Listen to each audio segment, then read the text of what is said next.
जय श्री कृष्ण। सब धर्मों के ज्ञाता, वेद और शास्त्रों के अर्थ ज्ञान में पारंगत, सबके हृदय में रमण करने वाले, श्री विष्णु के तत्व को जानने वाले तथा भगवत परायण प्रहलाद जी जब सुखपूर्वक बैठे हुए थे, उस समय उनके समीप स्वधर्म का पालन करने वाले महर्षि कुछ पूछने के लिए आए।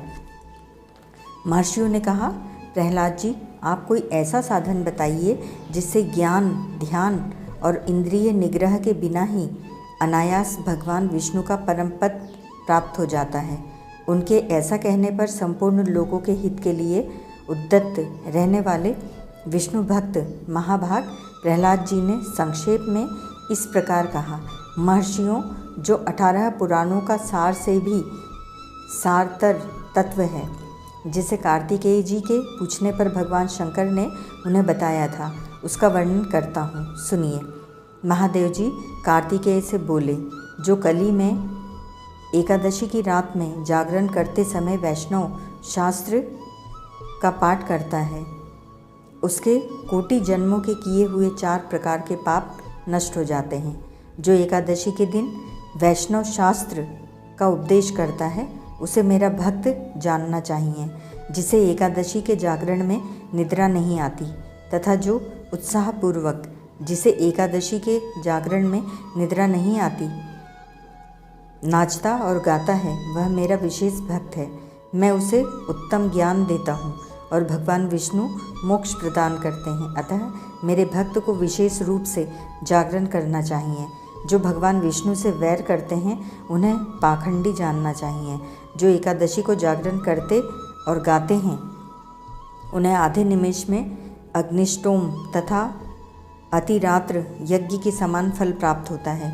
जो रात्रि जागरण में बारंबार भगवान विष्णु के मुखारविंद का दर्शन करते हैं, उनको भी वही फल प्राप्त होता है जो मानव द्वादशी तिथि को भगवान विष्णु के आगे जागरण करते हैं। वे यमराज के पाश से मुक्त हो जाते हैं। जो द्वादशी को जागरण करते समय गीता शास्त्र से मनोविनोद करते हैं, वे भी यमराज के बंधन से मुक्त हो जाते हैं। जो प्राण त्याग हो जाने पर भी द्वादशी का जागरण नहीं छोड़ते, वे धन्य और पुण्यात्मा हैं। जिनके वंश के लोग एकादशी की रात में जागरण करते हैं, वे ही धन्य हैं। जिन्होंने एकादशी को जागरण किया है, उन्होंने यज्ञ, दान, गया श्राद्ध और नित्य प्रयाग स्नान कर लिया। उन्होंने सन्यासियों का पुण्य भी मिल गया। उनके द्वारा इष्टापूर्त कर्मों का भी भलीभांति पालन हो गया। षडानन भगवान विष्णु के भक्त जागरण सहित एकादशी व्रत करते हैं, इसीलिए वे मुझे सदा ही विशेष प्रिय हैं। जिसने वर्दिनी एकादशी की रात में जागरण किया है, उसने पुनः प्राप्त होने वाले शरीर को स्वयं ही भस्म कर दिया। जिसने त्रिस्पर्शा एकादशी को रात में जागरण किया है, वह भगवान विष्णु के स्वरूप में लीन हो जाता है। जिसने हरिबोधनी एकादशी की रात में जागरण किया है, उसके स्थूल सूक्ष्म सभी पाप नष्ट हो जाते हैं। जो द्वादशी की रात में जागरण तथा ताल स्वर के साथ संगीत का आयोजन करता है, उसे महान पुण्य की प्राप्ति होती है।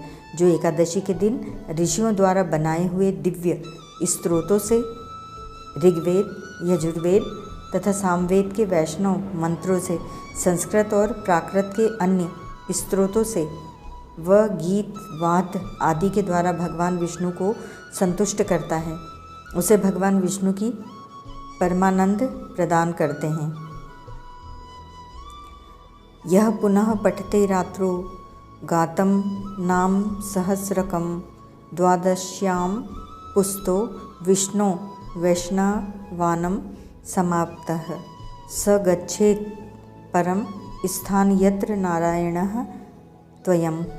जो एकादशी की रात में भगवान विष्णु के आगे वैष्णव भक्तों के समीप गीता और विष्णु सहस्त्र नाम का पाठ करता है, वह उस परम धाम को जाता है जहाँ साक्षात भगवान नारायण विराजमान हैं। पुण्य में भागवत तथा स्कंद पुराण भगवान विष्णु को प्रिय हैं। मथुरा और व्रज में भगवान विष्णु के बाल चरित्र का जो वर्णन किया गया है, उसे जो एकादशी की रात में भगवान केशव का पूजन करके पढ़ता है, उसका पुण्य कितना है, यह मैं भी नहीं जानता। कदाचित भगवान विष्णु जानते हों। बेटा, भगवान के समीप गीत, नृत्य तथा स्तोत्र पाठ आदि से जो फल होता है, वही कली में श्रीहरि के समीप जागरण करते समय विष्णु सहस्रनाम, गीता तथा श्रीमद् भागवत का पाठ करने से सहस्र गुना होकर मिलता है। जो श्रीहरि के समीप जागरण करते समय रात में दीपक जलाता है, उसका पुण्य 100 कल्पों में भी नष्ट नहीं होता। जो जागरण काल में मंजरी सहित तुलसी दल से भक्तिपूर्वक श्रीहरि का पूजन करता है, उसका पुनः इस संसार में जन्म नहीं होता। स्नान, वंदन, लेप, धूप, दीप, नैवेद्य और तांबुल, यह सब जागरण काल में भगवान को समर्पित किया जाए तो उससे अक्षय पुण्य होता है। कार्तिकेय, जो भक्त मेरा ध्यान करना चाहता है, वह एकादशी की रात्रि में श्रीहरि के समीप भक्तिपूर्वक जागरण करे। एकादशी के दिन जो लोग जागरण करते हैं, उनके शरीर में इंद्र आदि देवता आकर स्थित हो जाते हैं। जो जागरण काल में महाभारत का पाठ करते हैं, वे उस परम धाम में जाते हैं जहाँ सन्यासी महात्मा जाया करते हैं। जो उस समय श्री रामचंद्र जी का चरित्र दशकंठ वध पढ़ते हैं, वे योगवेत्ताओं की गति को प्राप्त होते हैं। जिन्होंने श्रीहरि के समीप जागरण किया है, उन्होंने चारों वेदों का स्वाध्याय, देवताओं का पूजन, यज्ञों का अनुष्ठान तथा सब तीर्थों में स्नान कर लिया।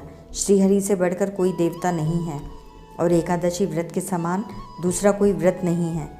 जहाँ भागवत शास्त्र है, भगवान विष्णु के लिए जहाँ जागरण किया जाता है और जहाँ शालिग्राम शिला स्थित होती है, वहाँ साक्षात भगवान विष्णु उपस्थित होते हैं।